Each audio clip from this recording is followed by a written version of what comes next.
Les députés du Bundestag ont élu officiellement Olaf Scholz à la tête de l'Allemagne. Le nouveau chancelier met fin à 16 années de pouvoir Merkel.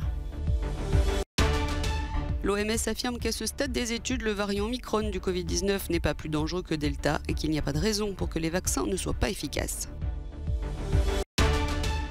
En France, le retour de la magie de la Fête des Lumières de Lyon. 31 œuvres d'art attendent les regards émerveillés d'1 million de personnes. Voici un avant-goût spécialement pour vous. Le voilà officiellement chancelier d'Allemagne. Le social-démocrate Olaf Scholz a été élu dans la matinée par le Bundestag, mettant un terme définitif aux 16 années de l'ère Angela Merkel. Soutenu par le SPD, les Verts et les libéraux, Olaf Scholz, 63 ans, a reçu les suffrages de 395 des 736 députés du Bundestag, 2 mois et demi après les élections en Allemagne. Il est allé dans la foulée voir le président de la République fédérale, Frank-Walter Steinmeier, pour y recevoir son acte de nomination, puis est revenu prêter serment au Bundestag.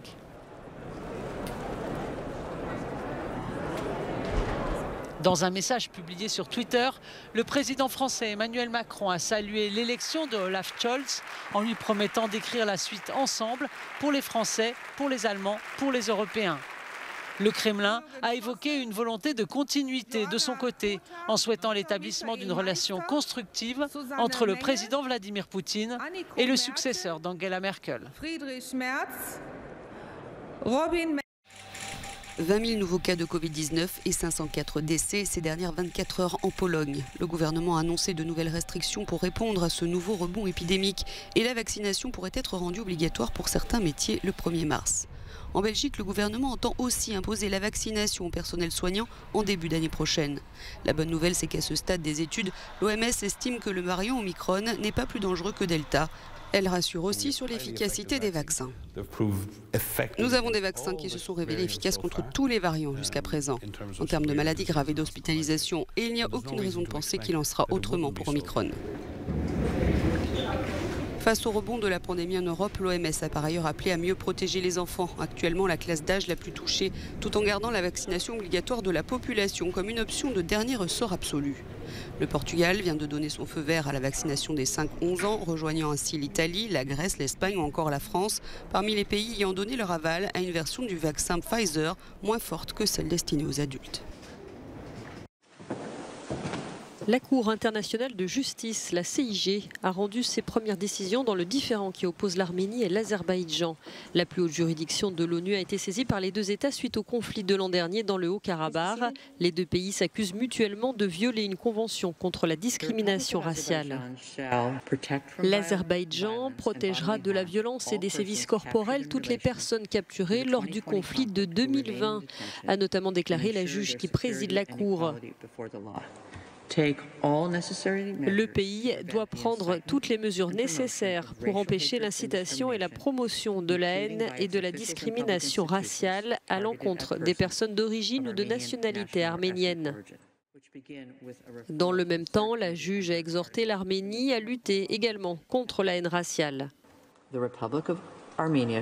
Conformément aux obligations qui lui incombent en vertu de la Convention internationale sur l'élimination de toutes les formes de discrimination raciale, l'Arménie prendra toutes les mesures nécessaires pour empêcher l'incitation et la promotion de la haine raciale, y compris par des organisations et des personnes privées sur son territoire visant des personnes de nationalité ou d'origine ethnique azerbaïdjanaise.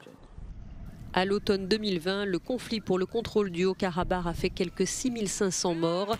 Après un mois et demi de combat, l'Arménie défaite a été contrainte de signer un cessez-le-feu et de céder plusieurs zones de cette région. Erevan et Bakou ont accepté de laisser la CIG trancher leurs différends. Pour autant, la Cour n'a aucun moyen pour faire respecter ses décisions. Renforcer l'arsenal européen face aux pressions économiques délibérées de ses concurrents. C'est le sens de la proposition présentée mercredi par la Commission européenne. L'institution prévoit un ensemble de mesures de représailles contre des États, des entreprises ou des personnalités qui viseraient les pays membres. À titre d'exemple, la Chine a récemment interdit les importations venues de Lituanie car Vilnius continue d'avoir des relations avec Taïwan. Ce nouvel outil pourrait être employé dans cette situation et permettre aux 27 de faire preuve de solidarité lorsqu'un de ses partenaires est ainsi l'objet de coercition. Nous sommes maintenant dans une situation de conflit géopolitique. Et cet instrument nous équipera afin de mieux répondre à ce type de situation. Il indiquera qu'en cas de nécessité, l'Union européenne a les outils pour se défendre contre des pressions économiques. Et cela peut servir comme un dispositif de dissuasion.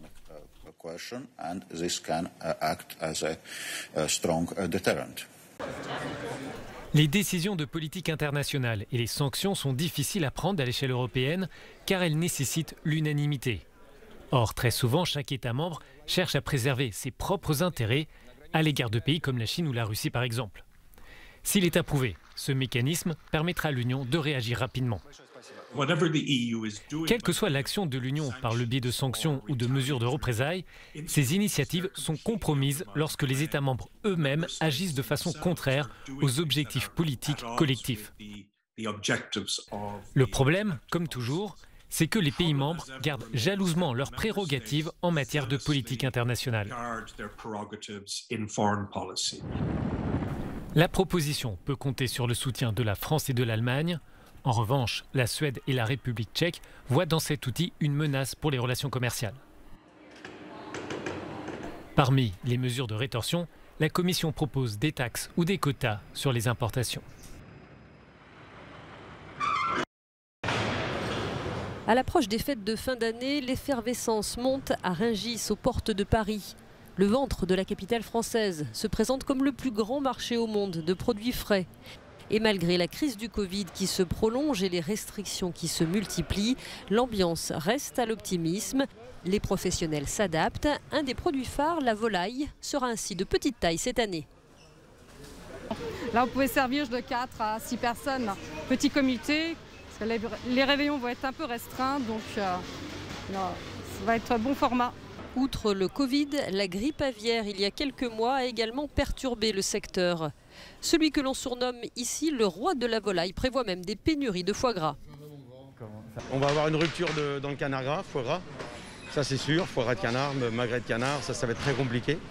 Après le restant, bon, on a des quantités et des mises en place qui ont été faites, on a les volumes en face et voilà, on attend. Pour d'autres produits comme la viande ou les fruits, les carnets de commandes se remplissent plus difficilement. Cette année, à cause des raisons sanitaires, ça a un peu du mal à démarrer. Après, la qualité de la marchandise est au rendez-vous, malgré l'augmentation du fret. Vous avez quand même des produits de qualité, fraîches, et on se bat pour avoir des bons prix. Malgré les incertitudes économiques, de nouvelles tendances se profilent aussi sur les tables des fêtes. À Rungis, on découvre par exemple l'huître végétale ou encore des œufs de saumon sans saumon, de quoi alimenter les débats en famille.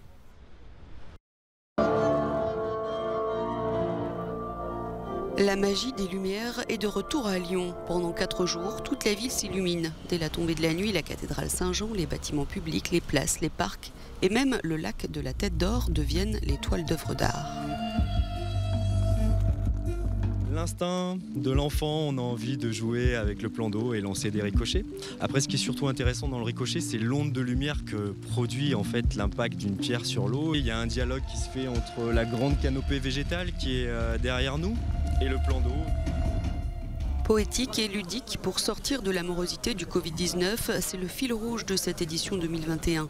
Les organisateurs ont souhaité que les jeunes générations participent, comme ici au Parc Blandan, l'un des 27 lieux sélectionnés pour les 31 spectacles son et lumière proposés. On a mis l'accent cette année sur la jeune création.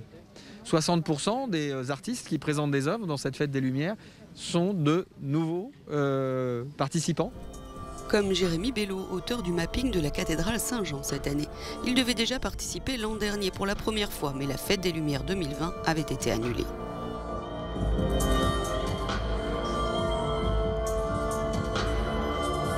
On a profité de ces temps de réflexion, de ce questionnement aussi sur notre rapport à la société, à cette vision de la réalité, pour proposer une œuvre qui a finalement évolué ces 2 dernières années et qui est présentée ici dans sa forme la plus aboutie.